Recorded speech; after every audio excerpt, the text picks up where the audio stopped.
नमस्कार दोस्तों, मैं हूं लोकेंद्र मिश्रा और आप सबका स्वागत है हिंदी लिटरेचर ऑप्शनल पेपर 2 में।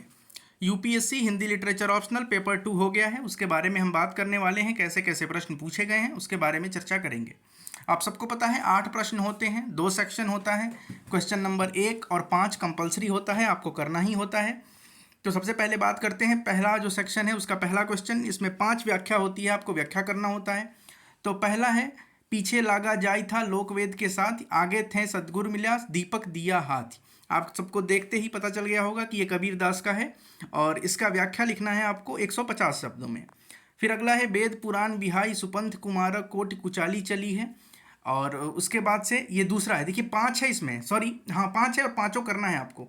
तीसरा, रस सिंगार मंजन किए कंजन भंजन उदैन, ये पूरा पढ़ लीजिएगा, अभी मैं इसको डाल दूंगा टेलीग्राम में। चौथा है, कौन हो तुम वसंत के दूत, विरस पतझड़ में अति सुकुमार, घन तिमिर में चपलाकी रेख, तपल में शीतल मंद बयार। अगला है, धिक जीवन को जो पाता ही आया विरोध, धिक साधन जिसके लिए सदा ही किया सोत, जानकी हाय उद्धार प्रिया का हो न सका। आपको पता चल गया होगा अगर आपने पढ़ा होगा तो, ये राम की शक्ति पूजा निराला के द्वारा लिखी गई। अगला प्रश्न बात करते हैं, प्रश्न नंबर 2, भाव भाषा एवं विचार की दृष्टि से निराला की कुकुरमुत्ता कविता का मूल्यांकन कीजिए। 20 नंबर में है।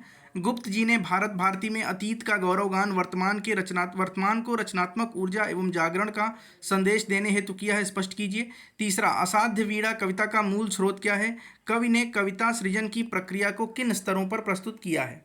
अगला है, सूरदास द्वारा भ्रमर गीत प्रसंग की योजना का मुख्य उद्देश्य निर्गुण पर सगुण की विजय दिखाना है। अगर आपने मेरा सूरदास वाला वीडियो देखा होगा, उसमें मैंने भ्रमर गीत के बारे में, सगुण और निर्गुण के बारे में बताया है, तो इस प्रश्न को आप अटेम्प्ट कर सकते हैं। अगला प्रश्न, जायसी ने नागमती के वियोग वर्णन के द्वारा नारी की व्यथा कथा को प्रस्तुत किया है, इस कथन से आप कितना सहमत हैं, उत्तर उदाहरण सहित स्पष्ट कीजिए। यूपीपीसीएस आंसर राइटिंग प्रोग्राम में नागमती के विरह वर्णन पे जो प्रश्न था कि किस प्रकार से वो अनोखा या अद्वितीय है, उसी के आधार पर इसको लिखना था।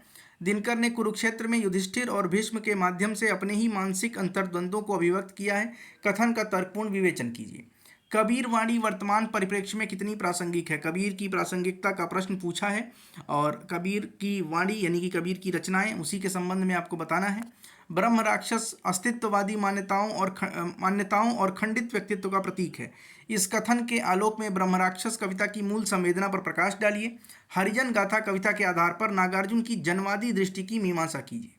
सेक्शन बी में फिर 5 होते हैं, पांचों आपको जो शुरुआत के प्रश्न होंगे वो व्याख्या करने होंगे। गद्य से है, जिसका मन अपने वश में नहीं वही दूसरे के मन का छंदावर्तन करता है, ये आप पढ़ लीजिएगा पूरा। कौन कहता है कि हम तुम आदमी हैं, हम में आदमियत कहाँ, आदमी वह है जिसके पास धन है, अख्तियार है, इलम है, हम लोग तो बैल हैं और जितने के लिए पैदा हुए हैं। फिर अगला है, संपूर्ण संसार कर्मण्य वीरों की चित्रशाला है। अगला है, परलोक में अधिक भोग का अवसर पाने की कामना से किया गया त्याग नहीं है। ये जो पांचों होते हैं आप इसको देख लीजिएगा एक बार, जो मैं भी डाल दूंगा टेलीग्राम चैनल पे। काव्य साहित्य और अन्य कलाएं मूलतः सृजनात्मक हैं, उनमें राजनीति और कार्य विभाजन जैसा कोई विभाजन संभव नहीं हो पाता, ये पढ़ लीजिएगा। हम बढ़ते हैं छठे प्रश्न की तरफ। भारत दुर्दशा नाटक अंग्रेजी राज्य की अप्रत्यक्ष रूप से कटु और सच्ची आलोचना है, विश्लेषण कीजिए।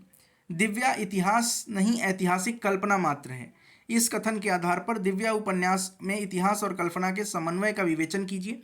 दिव्या उपन्यास के बारे में या भारत दुर्दशा के बारे में यूट्यूब पर हमने वीडियो नहीं डाला है, जल्दी ही कोशिश रहेगी कि उसके बारे में भी बताया जाए।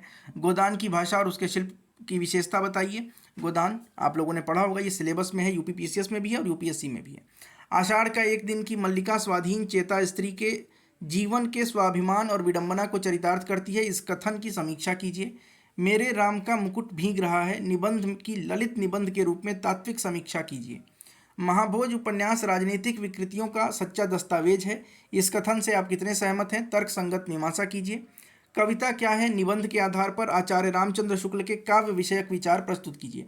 अब देखिए इस बार जो प्रोग्राम था वो स्पेशली अगर आप लोगों ने टेलीग्राम चैनल पे भी देखा होगा तो यूपीपीसीएस के रिगार्डिंग ज़्यादा फोकस था, और यूपीएससी के लिए अभी कोई प्रोग्राम आंसर राइटिंग का पूरा नहीं चला था, 1-2 महीने वाला चला था। जैसे मंथली प्रोग्राम में किसी ने भाषा खंड के लिए किया, किसी ने कहानी के लिए किया, तो वो उस आधार पे ही चला है। तो ये प्रश्न हमने यूपीपीसीएस वाले आंसर राइटिंग में दिया है इस बार। कविता क्या है, निबंध के आधार पर आचार्य रामचंद्र शुक्ल के काव्य विषयक विचार प्रस्तुत कीजिए। नई कहानी की अवधारणा के संदर्भ में निर्मल वर्मा की कहानी परिंदे की समीक्षा कीजिए।